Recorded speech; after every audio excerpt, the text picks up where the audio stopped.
My name is Jamie Clark and I am an Etsy seller at Craigo and Ellis. So you can check me out there after you watch the video if you would like. I am doing this video to give you some do's on how to find fine, here specifically, gold jewelry in the thrift stores or antique shops or wherever you happen to be shopping looking for jewelry.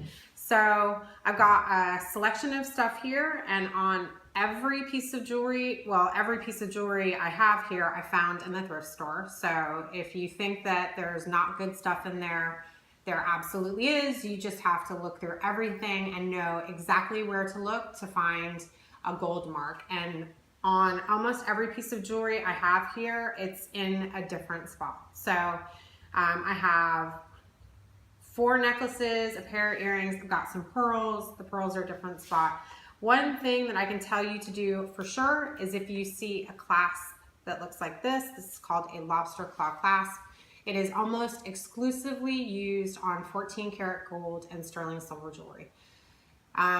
The mark is tricky to find on these because oftentimes it's right on that tiny little tongue there. So you're going to look at it and you're going to be like, oh gosh, it says something. You may not be able to see what it is, but take a chance. I mean, oftentimes it's going to be a $3 or $5 purchase, and if it's this lobster claw clasp, 9 times out of 10, it's going to be either sterling silver or 14 karat gold. And you'll get to the point where you can look at the gold and have a pretty good idea that it is gold and not gold washed or gold filled or whatever it might happen to be. This is another really popular clasp for gold jewelry. And this clasp is really difficult because the 14K is teeny tiny and it's usually stamped right on one little edge. Again, you're going to see something on there, you're not going to know what it is. Fortunately for me, on this one it's got a little heart, and the little heart there said 10 karat, so I happen to be able to see that with my bare eye. This is another clasp. Looks an awful lot like a lobster claw clasp, which is why I happen to look at this one. This one also has the 14 karat on that teeny little tongue there, but it said 14 karat gold on the back of it as well. How the people at the shop that I bought it at did not see that 14 karat gold mark on the back, I don't know, but I'm thankful for it because I happen to get a very good necklace at a really cheap price. These are some earrings. They look gold, so I pulled them out. Not necessarily something I would normally look at because they're elephants. These had a tiny little 14 karat gold mark right on the bottom edge there. And again, I saw something.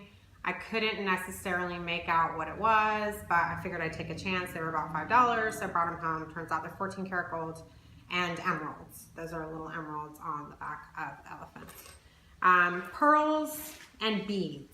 Now, pearls and beads, this one doesn't have a clasp on it. The bracelet had a clasp on it, and I bring the bracelet down. But this clasp is 14 karat white gold. And again, you have to know where to look for the mark. It's a tiny little mark right at the very edge of this clasp. It's right there. So you have to be really careful. You have to look over every piece of the jewelry because oftentimes the mark is not necessarily in a place where you can see it. And I can't tell you how many times I've been in a store and they're like, oh, we have nothing good here. And you pick up a couple pieces of jewelry and the next thing you know, you find a mark. This one is another lobster claw clasp. I bought it, again, taking a chance on it. This one happens to be sterling silver. It's a very cute sterling silver bracelet. And again, for a couple of dollars, you can't be taking a risk if you think it's